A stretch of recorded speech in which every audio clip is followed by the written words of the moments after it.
دنیا میں بکھیڑے چلتے رہیں گے، ان کی وجہ سے ہمیں نہ تو مایوس ہونا ہے، ہم اسلام پہ کسی شخصیت کی وجہ سے نہیں چلتے، اپنے آپ کو ایسا بناؤ ہی نہیں، کسی شخصیت کے ایسے حوالے کر دو کہ یہ ہے تو میں ہوں، یہ نہیں ہے تو میں بھی نہیں ہوں۔ جو آدمی یہ کام کرے گا وہ گمراہ ہو جائے گا۔ میں نے بہت سے لوگ دیکھے ہیں، لوگ ان پہ اعتماد کرتے ہیں، بعد میں پتہ چلتا ہے تو 2 نمبر آدمی ہیں، تو وہ لوگ دین سے ہی پھر جاتے ہیں۔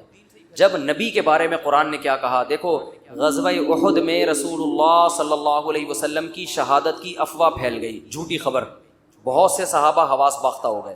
قرآن میں آیتیں کیا نازل ہوئی، وما محمد الا رسول، محمد اللہ تھوڑی ہیں، اللہ کے پیغمبر ہیں۔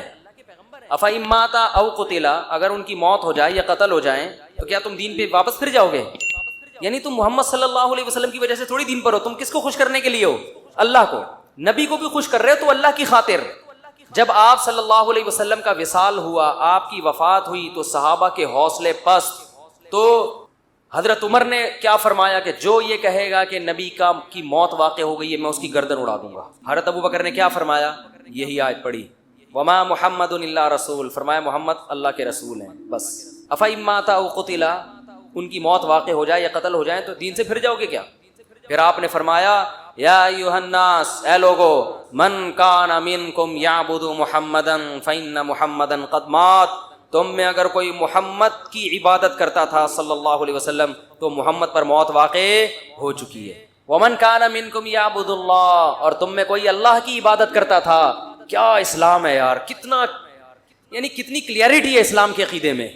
اور یہ اعلان وہ کر رہا ہے جو محمد کا سب سے چہیتا ہے صلی اللہ علیہ وسلم، جو سب سے چہیتا ہے، جس کو سب سے زیادہ غم ہوا ہے آپ کے بچھڑنے کا، اس کی ایسی تربیت ہوئی ہے کہ بھائی میں اصل نہیں ہوں، اصل کون ہے؟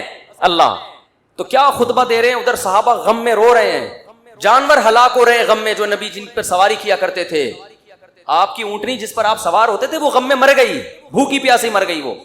لیکن ابو بکر کیسا قوم کو سنبھالا دے رہے ہیں اور کہہ رہے ہیں، یا ایھا الناس، اے لوگو، تم میں جو محمد کی عبادت کرتا تھا فإنہ قد مات، محمد صلی اللہ علیہ وسلم پر موت واقع ہو چکی ہے، قد لگا دیا تحقیق کے لیے۔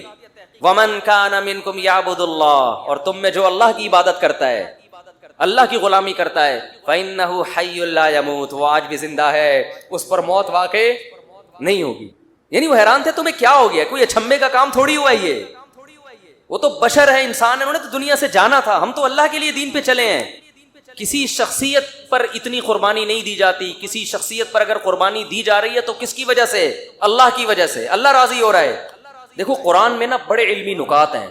قرآن کہہ رہا ہے یعتذرون الیکم اذا رجعتم الیہم لترضوا عنہم، قرآن کہہ لتعرضوا عنہم ہے لترضوا عنہم، کوئی حافظ نہیں بیٹھا ہوا، لترضوا عنہم فإن ترضوا عنہم فإن اللہ لا یرضى عن القوم الفاسقین۔ اے نبی، جب آپ غزوہ تبوک سے واپس پہنچیں گے تو یہ جھوٹی قسمیں اٹھائیں گے تاکہ آپ ان سے راضی ہو جائیں، خوش ہو جائیں۔ اگر آپ خوش ہو بھی گئے، اللہ پھر بھی خوش بولو نہیں ہوگا۔ دیکھو یہاں نبی کو خوش کرنے کا ثواب کیوں نہیں مل رہا؟ کیونکہ یہاں نبی کو خوش کرنے سے مقصد اللہ کو خوش کرنا نہیں ہے۔ تو قرآن کہہ رہے ہیں ایسی خوشی کا میں ایسی خوشی پہ خوش نہیں۔ اور کعب ابن مالک، مرارہ ابن ربی اور ہلال ابن امیہ، ان 3 صحابی نے سچ بول کے نبی کو ناراض کر دیا۔ منافقین نے جھوٹ بولا نا کہ یہ عذر تھا، یہ عذر تھا، ہم تبوک میں اس لیے نہیں آ سکے، یہ مسائل تھے، یہ مسائل تھے۔ نبی عالم الغیب نہیں، آپ نے کہا چلو بھائی ایسے ہی ہوگا، آپ خوش ہو گئے، ٹھیک ہے بھائی جاؤ، کوئی سزا نہیں، کچھ بھی نہیں۔ اللہ نے کہا آپ خوش ہیں، اللہ نہیں خوش ان سے۔ دوسری طرف منافقین جو مخلص صحابہ تھے 3، کعب ابن مالک، مرارہ ابن ربی، ہلال ابن امیہ، یہ 3 صحابی نے سچ بولا، یا رسول اللہ کوئی عذر نہیں تھا، بس ہم سستی کی وجہ سے پیچھے رہے، کوئی عذر نہیں، جانا چاہیے تھا، ہم پہ فرض تھا، لیکن باغ پک چکے تھے، سب کچھ تیار تھا، پھر بھی نہیں گئے، کوئی عذر نہیں ہے۔ سچ بولا نا، نبی غضبناک ہو گئے۔ نبی کیا ہو گئے؟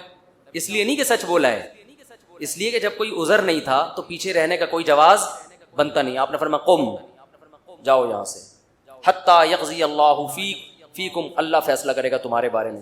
40-50 دن بائیکاٹ ہوا، یہاں تک کہ صحابی کہتے ہیں نبی نے سلام تک کا جواب نہیں دیتے تھے۔ کیا گزری صحابہ پر، مگر قرآن کہہ رہا ہے میں کیا تھا ان سے، بولو راضی تھا، کیونکہ مجھے خوش کرنے کے لیے انہوں نے سچ بولا۔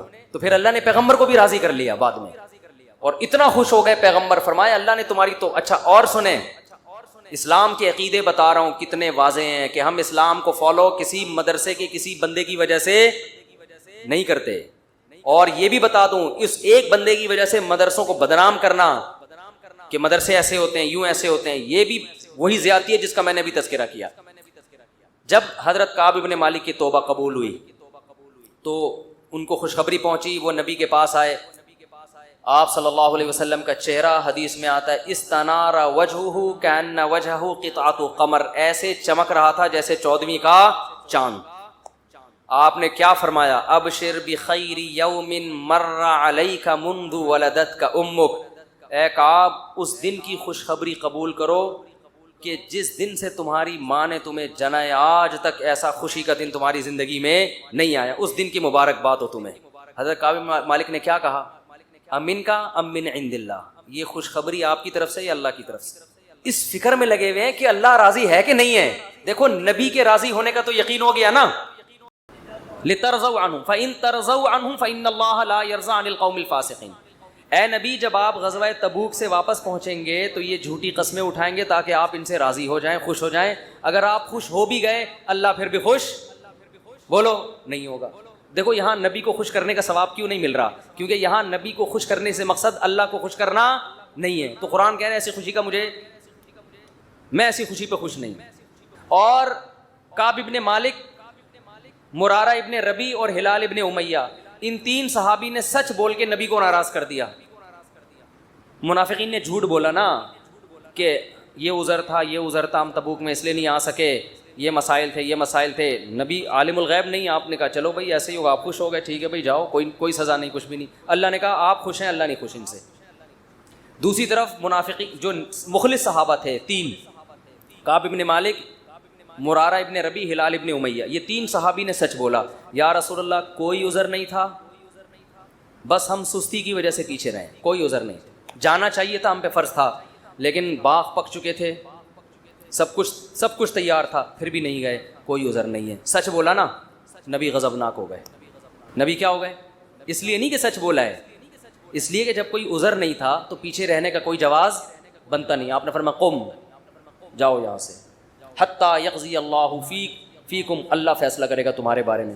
40-50 دن بائیکاٹ ہوا, یہاں تک کہ صحابی کہتے ہیں نبی نے سلام تک کا جواب نہیں دیتے تھے. کیا گزری صحابہ پر, مگر قرآن کہہ رہے ہیں میں کیا تھا ان سے بولو راضی تھا, کیونکہ مجھے خوش کرنے کے لیے انہوں نے سچ بولا.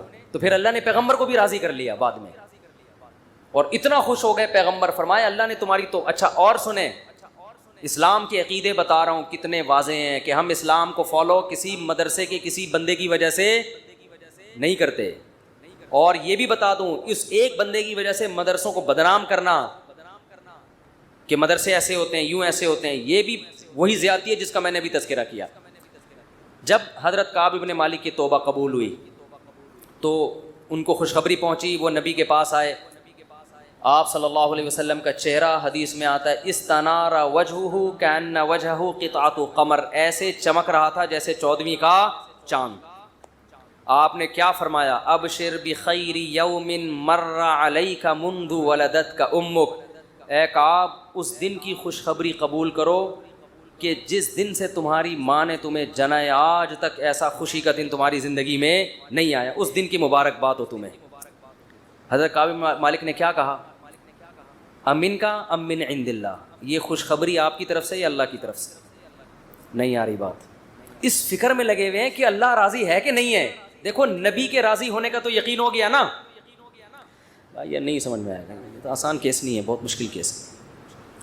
ارے جب نبی کا چہرہ 14ویں رات کی طرح چمکتا ہوا دیکھ لیا, نبی مبارکباد بھی دے رہے ہیں کہ خوشخبری ہو اور سب معاف, بس اب میں راضی, اب میں خوش, تو کعب بن مالک کو فکر کیا لگی ہوئی ہے, نہ یا رسول اللہ ذرا کلیئر کریں بات, صاف بتائیں یہ خوشخبری اللہ کی طرف سے ہے یا یعنی اللہ بھی راضی ہوا ہے کہ نہیں ہوا؟ فرمایا لا بل من عند اللہ, نہ میری طرف سے نہیں, کس کی طرف سے؟ اللہ. میں بھی اس لیے خوش ہوں کہ اللہ خوش ہے, اللہ نے معاف کر دیا ہے, اس لیے میں بھی خوش ہوں. پھر کعب بن مالک خوش ہوئے ہیں. تو بھائی اسلام میں اصل کون ہے؟ اللہ. تبھی علماء کہتے ہیں کسی سے تنہائیوں میں گناہ ہوا ہو بالفرض, اللہ نہ کرے, اور اس نے توبہ کر لی, پھر لوگوں کو پتہ چل گیا, لوگ تانے دے رہے ہیں تو ویسا تھا, ان تانوں کی پرواہ بولو مت، بولے نہ تمہارا جرم کیا اور نہ ہمیں تم سے معافی مانگنے کی ضرورت، جس سے کیا ہے وہ جانتا ہے. لوگوں کو نہیں لفٹ کرایا کرو زیادہ، کیونکہ لوگ اس چیز کو مسلط کر لیتے ہیں. ہمارے حضرت کے پاس ایک بندے کا فون آیا لندن سے، کہتا ہے یار میں نے گناہ کیا تھا، پکڑا گیا. کہہ رہے اب میں نے توبہ کر لی، رو رو کے گڑ گڑا کے اتنی معافیاں مانگی کہ اللہ نے بھی دل میں سکون ڈال دیا کہ میں نے تجھے معاف کر دیا. کہ لیکن پبلک معاف کرنے کے لیے تیار نہیں. پبلک جب بھی گزر کرے ہے نا وہی، تو پبلک کا دل تو چھوٹا ہوتا ہے نا، پبلک کا دل کیا ہوتا ہے. تو ایسی صورت میں پبلک کو زیادہ لفٹ نہیں کرائے. بولے جاؤ تمہاری ایسی کی تیسی، ہم جانے اللہ جانے تو کون ہوتا ہے بھائی میرے کو. اور قرآن کے الفاظ دیکھو یار، وَمَن يَعْمَلْ سُوءًا أَوْ يَظْلِمْ نَفْسَهُ ثُمَّ يَسْتَغْفِرِ اللَّهَ يَجِدِ اللَّهَ غَفُورًا رَحِيمًا. ایسے وجد والی آیتیں ہیں. فرمایا جو بھی گناہ کرے گا، اپنی جان پہ ظلم کرے گا، ظلم ہو گیا، گناہ ہو گیا، شیطان نے بہکا دیا اس کو، غلط ہو گیا اس سے. حقوق العباد سے اس کا تعلق نہیں ہے، کیونکہ حقوق العباد میں پھر اس بندے سے بھی معافی مانگنا ضروری. کچھ جرائم ایسے ہیں جو اللہ اور بندے کے آپس کے معاملات. فرمایا پھر اس کو خیال ہوا کہ بھائی خدا تو انتقام لے گا، اور ویسے بھی غیرت کے خلاف ہے جس نے اتنے احسانات کیے اس کو ناراض کرنا. قرآن کہہ رہا ہے ثم یستغفر اللہ، پھر وہ اللہ سے کیا کرتا ہے؟ معافی. کیا عجیب الفاظ ہیں. اللہ نے یہ نہیں فرمایا غفرہ اللہ، اللہ اسے معاف کر دے گا، نہ نہ نہ، یہ انداز نہیں ہے، یہ اللہ اس سے انتقام نہیں لے گا. فرمایا یجید اللہ غفور الرحیم، وہ اللہ کو پائے گا، وہ دیکھے گا کہ اللہ غفور بھی ہے اور رحیم، وہ دیکھے گا اپنی آنکھوں سے. یہ ایسے ہے جیسے ہم کسی کو دعوت دیں کہ آپ ہماری دعوت پہ آؤ، آپ پوچھتے ہیں کیا کیا ملے گا. ایک طریقہ ہوتا ہے آپ بتائیں بھائی بریانی کا انتظام بھی ہے، کباب بھی ہیں، اور اللہ بھلا کرے چکن کا بھی انتظام ہے، اور کڑھائی بھی ہے، 2-4 چیزیں اور بتا دی آپ نے، تو ذہن میں رکھ کر آئے گا ٹھیک ہے بھائی یہ چیزیں ہیں. ایک اسٹائل یہ ہوتا ہے وہ کہ بھائی کیا ملے گا، تو آپ اس کو بتائیں جب تم آؤ